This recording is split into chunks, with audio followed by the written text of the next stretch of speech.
Hello everyone, welcome to this channel. तो आज हम यहाँ पे लेके आए हैं lecture number 2 of this series JEE means important chapters. और आज के इस लेक्चर में हम पढ़ने वाले हैं थर्मल प्रॉपर्टीज ऑफ मैटर्स के बारे में। और इस वीडियो के एज यूजुअल 2 पार्ट होंगे। पहले पार्ट में हम थ्योरी यहाँ पे डिस्कस करेंगे, अप्रॉक्सीमेटली 30 मिनट्स का एक लेक्चर होने वाला है। उसके बाद इसके पार्ट नंबर 2 में हम लगभग 30 मिनट में ही उस इंपॉर्टेंट टॉपिक से रिलेटेड जो प्रीवियस ईयर्स के क्वेश्चंस आए हैं जेईई मेन में, उनको डिस्कस यहाँ पे करने वाले हैं। यदि आप इस चैनल पर नए हैं तो आप इस चैनल को प्लीज़ सब्सक्राइब कीजिए। और ये सीरीज़ यदि आप किसी दूसरे लेक्चर से आप स्टार्ट कर रहे हैं, आपने लेक्चर नंबर 3 देख रहे हैं, तो आप पूरा जो सीरीज़ है उसको फॉलो करिए। फॉलो करने का तरीका क्या है कि आप चैनल पे जाइए, चैनल का नाम है यूट्यूब पे NKC sir_IITD। आप ये चैनल ओपन कीजिए, NKC sir_IITD। और इस चैनल पे जो प्लेलिस्ट सेक्शन है, उस सेक्शन में इस नाम की जो है एक प्लेलिस्ट होगी, और उस प्लेलिस्ट को आप ओपन करिए और उसमें फिजिक्स और मैथ्स के 2 आपके पास प्लेलिस्ट होंगी। उनमें से आप एक एक चैप्टर जो है स्टार्टिंग से पढ़ते जाइए, ठीक है। तो आगे चलते हैं हम इसमें कि थर्मल प्रॉपर्टीज ऑफ मैटर में क्या क्या हमें पढ़ना है। तो यहाँ पे लिखेंगे thermal properties of matter, thermal properties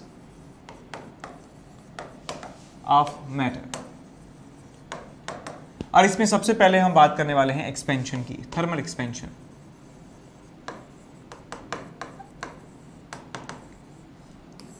तो थर्मल एक्सपेंशन हम जानते हैं, जब इस सॉलिड्स को हीट किया जाता है तो उनके मॉलिक्यूल्स के बीच का जो सेपरेशन है वो इंक्रीज होता है, और इसकी वजह से जो सॉलिड्स होते हैं वो एक्सपेंड हो जाते हैं, उनका साइज बढ़ जाता है। तो यहाँ पे यदि मैं बात करूँ, एक आपके पास रॉड है, रॉड का लेंथ है L0 और यहाँ का टेम्परेचर है T0 के बराबर। इस रॉड का टेम्परेचर बढ़ा दिया जाता है तो इसकी लेंथ भी जो है वो भी बढ़ जाती है। इसकी लेंथ हो जाती है L0 प्लस डेल्टा L और इसका टेम्परेचर हो जाता है T0 प्लस डेल्टा T, मैंने मान लिया।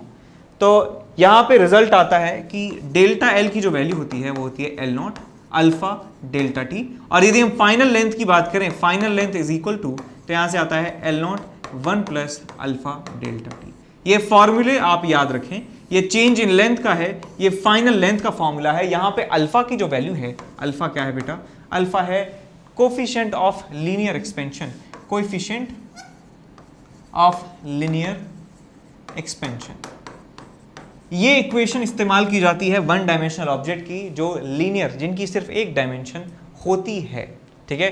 तो एक रॉड वगैरह, इन सारे क्वेश्चंस के लिए हम यहाँ पे अल्फा का इस्तेमाल करने वाले हैं। यदि आपके पास एक 2 डायमेंशनल ऑब्जेक्ट है जिसकी 2 डायमेंशन है, दोनों डायमेंशन सिग्निफिकेंटली बढ़ रही हैं। मान लीजिए आपके पास एक एरिया है, एरिया A0, और टेम्परेचर इसका T0 है, इसका टेम्परेचर बढ़ाया और इसका एरिया हो जाता है A0 प्लस डेल्टा A, और इसका टेम्परेचर हो जाता है T0 प्लस डेल्टा T। तो यहाँ पे हम इक्वेशन लिखते हैं that delta A is equal to initial area into beta into delta T। और फाइनल एरिया की यदि बात की जाए तो ये होता है आपके पास A0 कॉमन ले लिया 1 प्लस बीटा डेल्टा T। तो ये रिलेशन आप याद रखें। यहाँ पे बीटा जो है कोफिशिएंट ऑफ एरियल एक्सपेंशन है, या कोफिशिएंट ऑफ सुपरफिशियल एक्सपेंशन कह सकते हैं, कोफिशिएंट ऑफ सुपरफिशियल एक्सपेंशन, ठीक है। इसके बाद हम आगे चलते हैं और एक 3 डायमेंशनल ऑब्जेक्ट की बात करते हैं। मान लीजिए आपके पास एक 3D ऑब्जेक्ट है जिसका वॉल्यूम V0 के बराबर, इसका टेम्परेचर T0 के बराबर है, और आपने इस ऑब्जेक्ट को हीट किया, इसका वॉल्यूम बढ़ के हो जाता है V0 plus delta V, V0 plus delta V इसका वॉल्यूम हो जाता है, और इसका टेम्परेचर मैंने मान लिया बढ़ा दिया जाता है T0 प्लस डेल्टा T के बराबर। तो यहाँ पे हम इक्वेशन लिखते हैं, रिलेशन लिखते हैं that the change in volume delta V is equal to original volume into gamma into delta T। और आप यहाँ पे फाइनल वॉल्यूम भी लिख सकते हैं, final volume is equal to V0 1 plus gamma delta T। तो ये 2 रिलेशंस आप याद रखेंगे, ठीक है। डेल्टा T जो है वो इंक्रीज इन टेम्परेचर है, गामा जो है कोफिशिएंट ऑफ वॉल्यूमेट्रिक एक्सपेंशन है, कोफिशिएंट ऑफ वॉल्यूमेट्रिक एक्सपेंशन।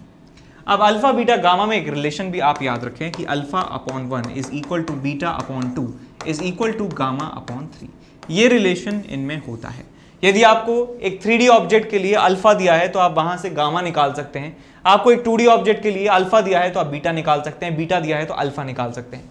एक और रिजल्ट आपको याद रखना है यहां पे, यदि आपके पास कोई 3D ऑब्जेक्ट है और उस 3D ऑब्जेक्ट में x डायरेक्शन में, y डायरेक्शन में और z डायरेक्शन में जो लीनियर कोफिशिएंट है, लीनियर एक्सपेंशन के कोफिशिएंट, वो alpha x, alpha y, alpha z के बराबर हैं। मान लीजिए आपके पास कोई 3D ऑब्जेक्ट है x, y और z, कुछ इस तरीके से एक 3D ऑब्जेक्ट है जो तीनों डायमेंशंस जिसकी हैं, और alpha x, alpha y, alpha z are coefficient of linear expansion आपको क्वेश्चन में दिए हुए हैं in x, y and z direction, in x, y and z direction, in तीनों डायरेक्शन में लीनियर एक्सपेंशन की कोएफिशिएंट है। तो इस 3 डायमेंशनल ऑब्जेक्ट का गामा जो होने वाला है वो क्या होगा बेटा, alpha x plus alpha y plus alpha z। ये आप फॉर्मूला याद रखें। इसका 3D, यदि 3 डायमेंशनल ऑब्जेक्ट का वॉल्यूमेट्रिक कोफिशिएंट आप निकालना चाहते हैं एक्सपेंशन का, तो इनके लीनियर्स को क्या कर दीजिए, ऐड कर दीजिए। और आप यदि एवरेज लीनियर एक्सपेंशन का कोफिशिएंट कैलकुलेट करना चाहते हैं, एवरेज ऑफ अल्फा कैलकुलेट करना चाहते हैं, so alpha x plus alpha y plus alpha z divided by 3 आप लिख दीजिए। ठीक है, तो इस पोर्शन से ही जो है सवाल आते हैं। ठीक है, आपके पास 1D ऑब्जेक्ट है तो आप लीनियर एक्सपेंशन वाली इक्वेशन लगा सकते हैं। आपके पास एक 2D ऑब्जेक्ट है, 3D ऑब्जेक्ट है रेस्पेक्टिवली, तो आप वहां से बीटा और गामा वाली इक्वेशंस लगा सकते हैं। आपस में रिलेशन पूछा जाए तो अल्फा बीटा गामा में रिलेशन बता दिया आपको, alpha upon 1 is equal to beta upon 2 is equal to gamma upon 3।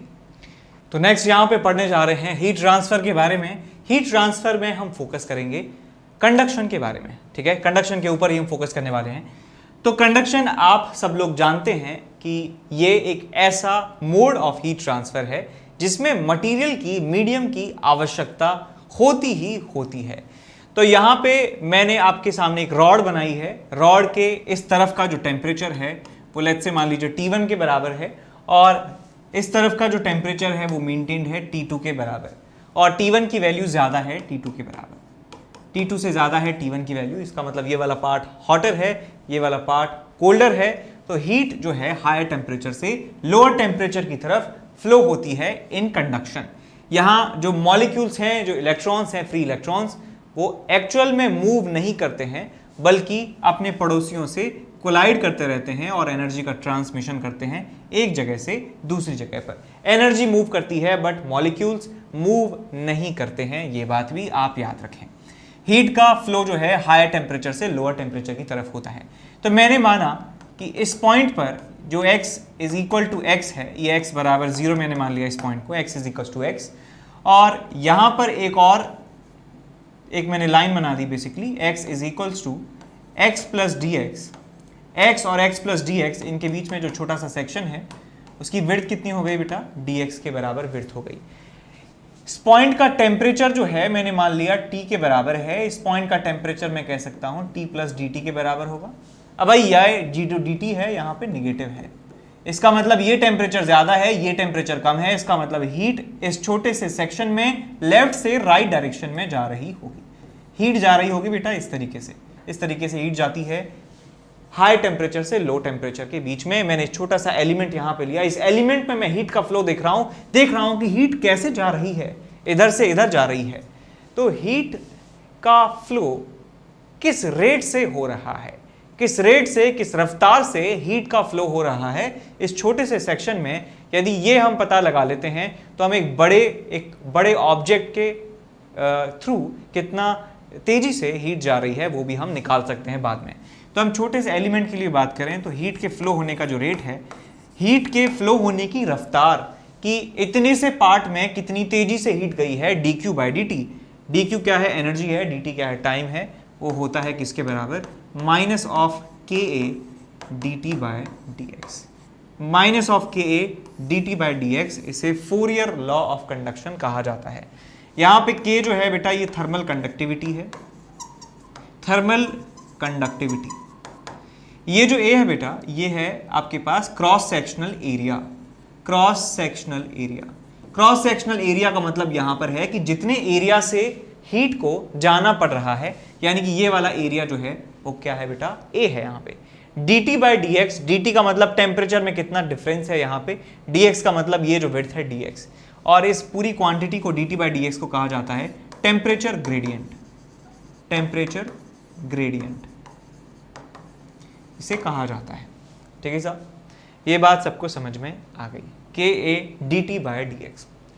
अब मान लीजिए हमारे पास एक ऐसा ही सिस्टम है, एक ऐसा ही सिस्टम है, यहाँ पे आपके पास T1 टेम्परेचर मेंटेन्ड है, यहाँ पे टेम्परेचर T2 मेंटेन्ड है, एक रॉड है जिसका क्रॉस सेक्शन जो है वो यूनिफॉर्म है, यहाँ से यहाँ, यहाँ से यहाँ क्रॉस सेक्शनल एरिया यूनिफॉर्म है, एरिया में एरिया हर जगह ए है।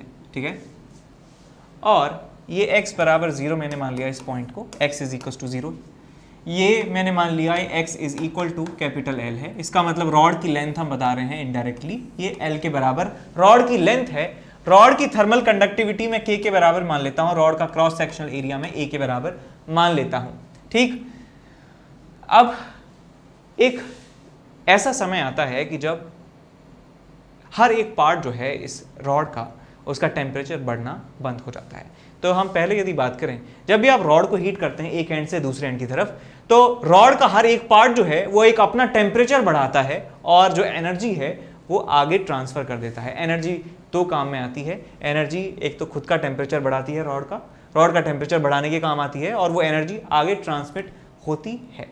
तो एक ऐसी स्टेट आती है जिसको स्टेडी स्टेट हम कहते हैं, जहां पर रॉड का जो मटेरियल है उसका टेम्परेचर बढ़ना बंद हो जाता है। रॉड के मटेरियल का जो टेम्परेचर है कोई भी एक पॉइंट का, वो बढ़ना या घटना बंद हो जाता है।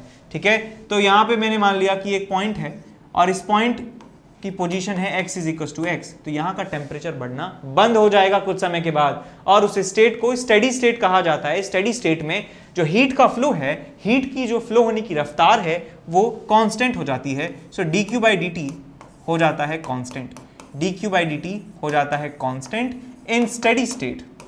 इन स्टेडी स्टेट की बात कर रहे हैं, मैंने मान लिया वो h के बराबर हो जाता है इन स्टेडी स्टेट। ठीक है, ये बहुत ज़्यादा इंपॉर्टेंट है बेटा। स्टेडी स्टेट में बंद हो जाता है टेम्परेचर का बढ़ना रॉड के किसी भी पॉइंट का। ठीक, और हीट का जो फ्लो है वो बराबर हो जाता है हर एक सेक्शन में। इस जगह से आप हीट के फ्लो देखें, चाहे आप इस पॉइंट से हीट का फ्लो देखें, चाहे आप इस पॉइंट से हीट का फ्लो देखें, हीट के फ्लो की जो रफ्तार है वो हर एक जगह एक समान हो जाती है। dq बाई dt कांस्टेंट हो जाता है, मैंने मान लिया उसको h के बराबर। ठीक है, मैं यहाँ पे एक जनरल मैंने पॉइंट माना और उस पॉइंट का मैंने कोऑर्डिनेट मान लिया x is equal to x है, और यहाँ का टेम्परेचर मैंने मान लिया t के बराबर है। यहाँ पे T1 ज्यादा है T2 से। तो भाई ये फॉर्मूला जो हमने पढ़ा था इससे पहले 4 ईयर में, तो वो क्या था, dq by dt which is constant is equal to h, कितना था, minus of K A dt by d x. dt by d x को मैं लिख सकता हूँ delta t by delta x. तो आप यहाँ पे ये फॉर्मूला लगाइए बेटा कि इस छोटे से सेक्शन में जो हीट का फ्लो है वो आप लिख सकते हैं h के बराबर, h is equal to minus of k, इसका एरिया कितना है, यहां से लेके यहां तक के पार्ट का एरिया कितना है, a है हर जगह, डेल्टा t टेम्परेचर में चेंज, यहां का टेम्परेचर t है, यहां का टेम्परेचर T1 है, कितना आ जाएगा आपके पास, t minus T1 divided by delta x। Delta x का मतलब है कि ये वाली दूरी जो है वो डेल्टा x है, यहां से यहां तक का जो डिस्टेंस है वो x के बराबर है, डेल्टा x के बराबर है, x माइनस 0 मैंने लिख दिया, बेसिकली x यानी कि इस पार्ट की लेंथ कितनी है।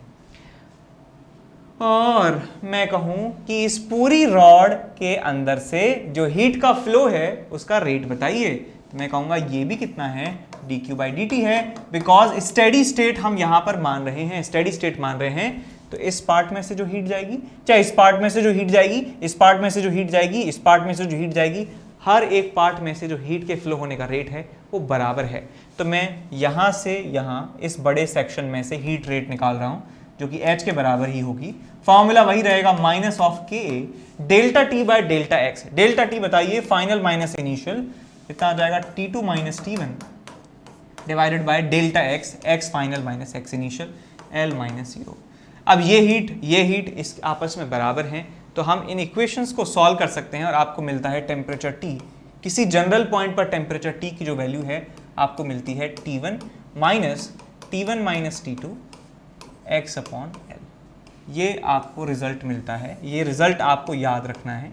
और इस रिजल्ट का मतलब क्या है कि यदि एक रॉड है, रॉड का क्रॉस सेक्शन एरिया A है, थर्मल कंडक्टिविटी K है, टेम्परेचर इस तरफ का T1 के बराबर है, इस तरफ का टेम्परेचर T2 के बराबर है, T1 ज्यादा है T2 से और एरिया ऑफ क्रॉस सेक्शन बताई दिया, L इसकी लेंथ है, तो किसी भी एक पॉइंट का जो टेम्परेचर होगा बेटा, इस पॉइंट का टेम्परेचर T की वैल्यू क्या होगी, इसके बराबर होने वाली है। यदि हम ग्राफ बनाना चाहें, आप ग्राफ बनाना चाहें टेम्परेचर और x का, टेम्परेचर और x का, तो y is to minus m x plus c जैसा ग्राफ है, एक निगेटिव स्लोप का पॉजिटिव इंटरसेप्ट वाला ग्राफ आपको यहाँ पे देखने को मिलता है। ये टेम्परेचर T1 है, ये टेम्परेचर T2 है।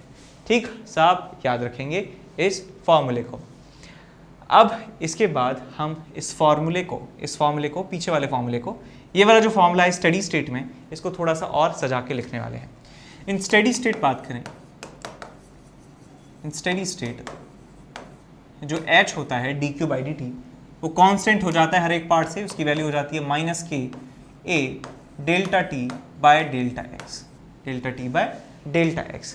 यदि मैं बात करूं एक रॉड की, यदि मैं बात करता हूं एक रॉड की, यहाँ का टेम्परेचर T है, यहाँ का T1 है, यहाँ का टेम्परेचर T2 है, इसकी रॉड की जो लेंथ है वो L के बराबर है, यानी कि x इज इक्वल टू 0 है, ये x is equal to L है, क्रॉस सेक्शन एरिया A है, थर्मल कंडक्टिविटी K है।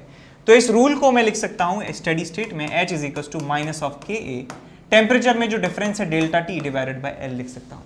मैं यहाँ पे यदि मैग्नीट्यूड की बात करूँ, तो आपको मिल जाएगा h is equal to Ka delta T by L। तो आपके पास ये जो फॉर्मूला मिला है, यहाँ से आप लिख सकते हैं delta T is equal to L upon Ka into H।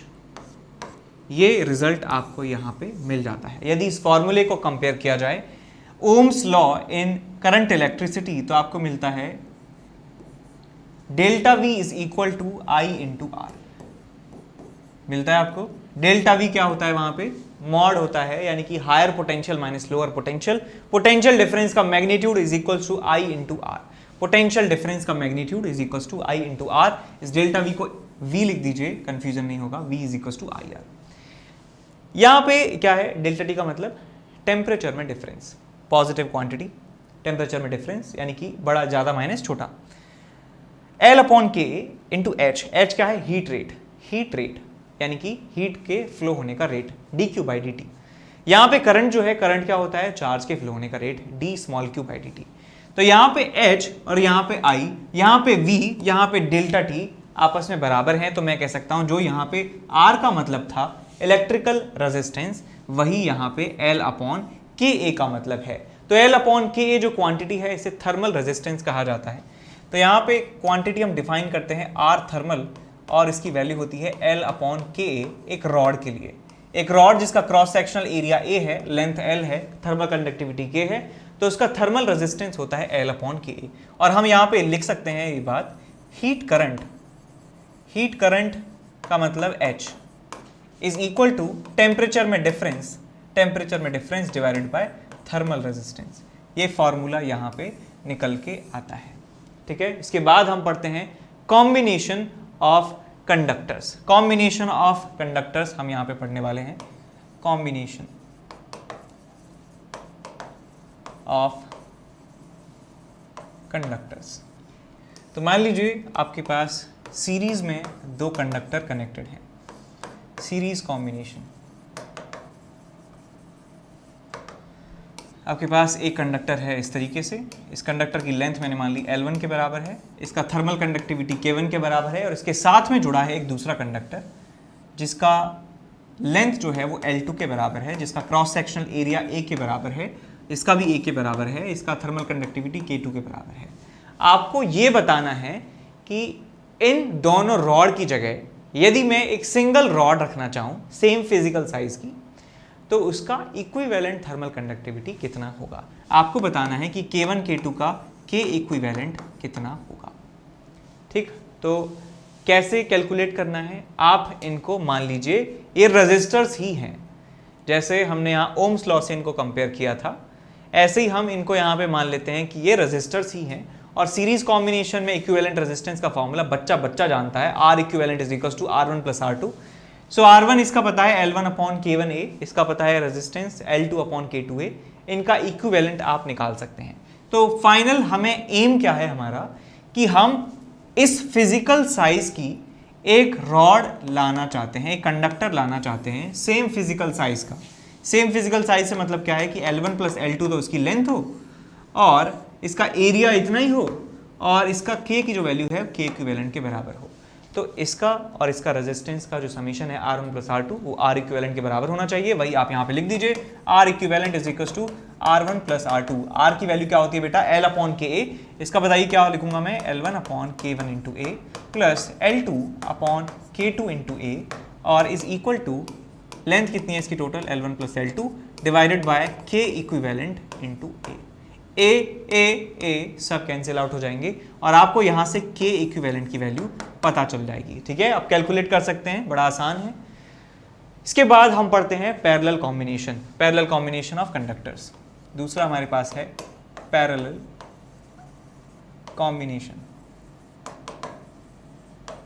तो पैरेलल कॉम्बिनेशन में क्या है, आपके पास दो कंडक्टर्स दिए हुए हैं और दो कंडक्टर्स पैरेलल में कनेक्टेड हैं, इस तरीके से कनेक्टेड हैं। इसकी लेंथ L के बराबर है, दोनों की लेंथ L के बराबर है। इसका area of cross section A1 के बराबर है, इसका area of cross section A2 के बराबर है।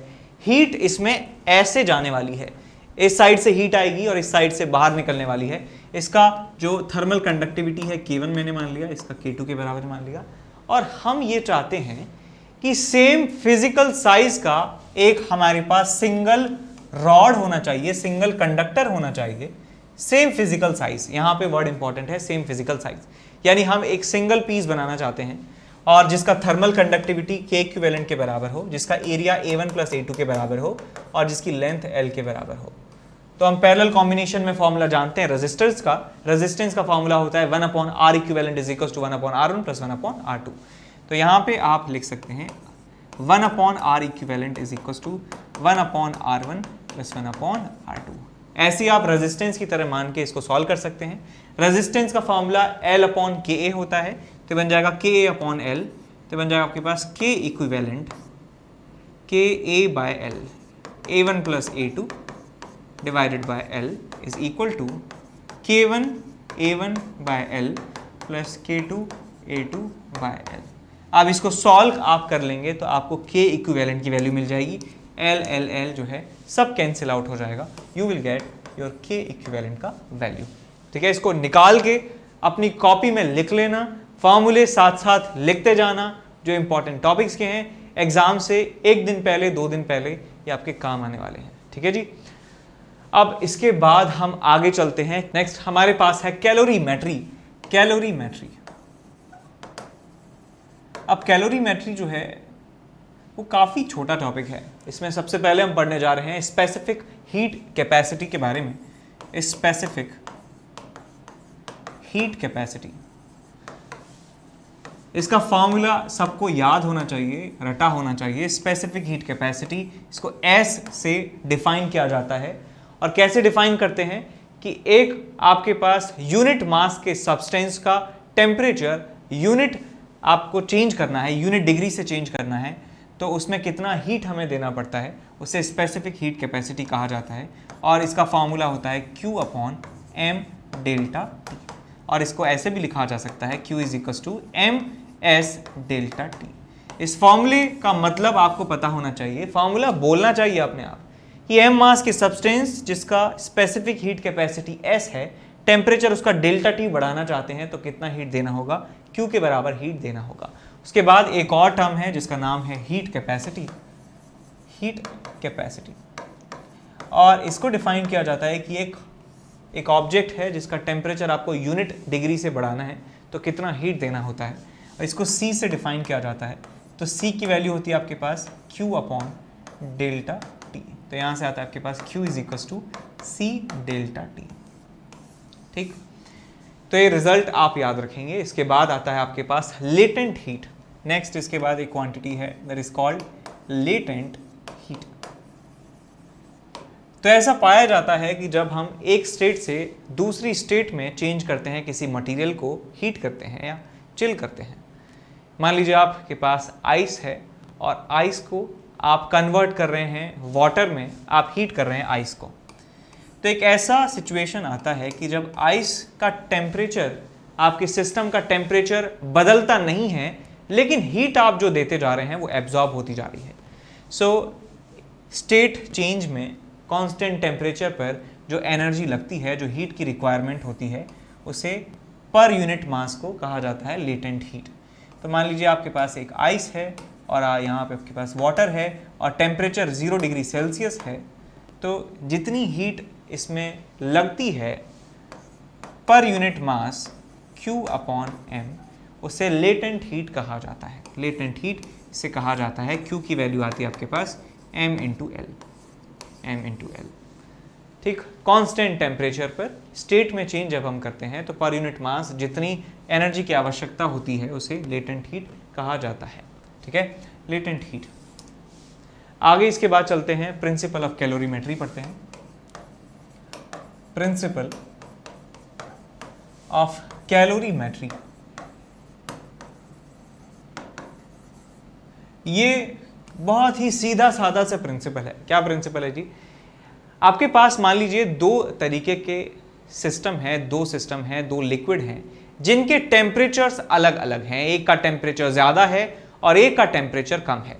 जब उन दोनों मटेरियल्स को, दोनों सिस्टम को, दोनों लिक्विड को मिला दिया जाता है एक कंटेनर में और थोड़ी देर के लिए रख दिया जाता है, जब तक थर्मल इक्विलिब्रियम उनमें ना आ जाए, जब तक उनका टेम्परेचर एक समान ना हो जाए, तब तक के लिए हम उनको बंद कर देते हैं एक साथ। तो वहां पे कहा जाता है कि जो हॉट ऑब्जेक्ट था, जिसका टेम्परेचर ज़्यादा था, जो ज़्यादा गर्म था, उसने कुछ एनर्जी सिस्टम को दी और जो मटेरियल जिसका टेम्परेचर कम था उसने उतना ही अमाउंट एनर्जी का ले लिया, एब्जॉर्ब कर लिया। तो यहाँ पे हम लिखते हैं कि जब दो डिफरेंट टेम्परेचर के आपके पास ऑब्जेक्ट को रखा जाता है पास में, थर्मल इक्विलिब्रियम आने दिया जाता है, so heat lost is equal to heat lost by substance number 1 is equal to heat gained by substance number 2. heat gained, जितना वो लॉस करता है उतना ही वो गेन कर लेता है। तो ऐसे ही क्वेश्चंस होने वाले हैं हमारे पास कि कुछ आपको दिया जाएगा, पानी लिया, आइस लिया, एक स्टीम ले लिया, पानी मिला दिया, स्टीम में आइस मिला दी, तो बताइए फाइनल टेम्परेचर क्या होगा, क्या आपके पास मिक्सचर बनेगा। कुछ ऐसे क्वेश्चंस आते हैं। अब इस वीडियो के दूसरे सेगमेंट में हम इन सारे फॉर्मूलेज पे बेस्ड, इन सारे कॉन्सेप्ट्स पे बेस्ड क्वेश्चंस की प्रैक्टिस करेंगे जो जेईई मेंस में आए हुए हैं। ठीक है, और हम वहां पे उन क्वेश्चंस को अवॉइड करेंगे जो बहुत ही स्ट्रेट फॉरवर्ड हैं। ठीक है, सारे क्वेश्चंस में आपको कुछ ना कुछ दिमाग लगाना होगा, कुछ ना कुछ इधर से उधर मैनिपुलेशन करना ही पड़ेगा। तो कुछ अच्छे क्वेश्चंस जो जेईई मेंस में आए हैं उनको हम लेंगे इसके सेकेंड पोर्शन में। ठीक है, thank you so much for listening, see you in the next video. Hello बच्चों, जो 11th से 12th मूविंग स्टूडेंट्स हैं और जो इस साल IIT JEE एडवांस क्रैक करना चाहते हैं बच्चों, उनके लिए बहुत ही बेहतरीन बैच स्टार्ट होने वाला है अनअकैडमी पे, इवॉल्व बैच, जो कि 7 अप्रैल से स्टार्ट हो रहा है। यानी कि JEE 2022 में जिनको अपना एग्ज़ाम देना है उनके लिए बैच है। ठीक है बच्चों, और इस बैच में पढ़ाने वाली जो टीम है वो कोटा की टॉप फैकल्टीज़ की टीम है। ठीक है ना, सभी टीचर्स कोटा की टॉप फैकल्टी हैं और इस साल यानी कि इस करंट ईयर में इस टीम ने बेस्ट रिजल्ट दिए हैं और ये अनअकैडमी की नंबर 1 टीम है बच्चों। तो मैं आपको यही कहूँगा कि ये बैच आपके लिए बहुत ही बेनिफिशियल है और जब भी आप इसको सब्सक्राइब करोगे तो NKC सर लाइव करके कोड डालना मत भूलिएगा, उससे आपको 10% का डिस्काउंट मिलेगा। ठीक है बच्चों, जल्दी से जल्दी इस बैच को ज्वाइन कर लीजिए, ये आपके लिए बहुत ही बेनिफिशियल प्रूव होगा।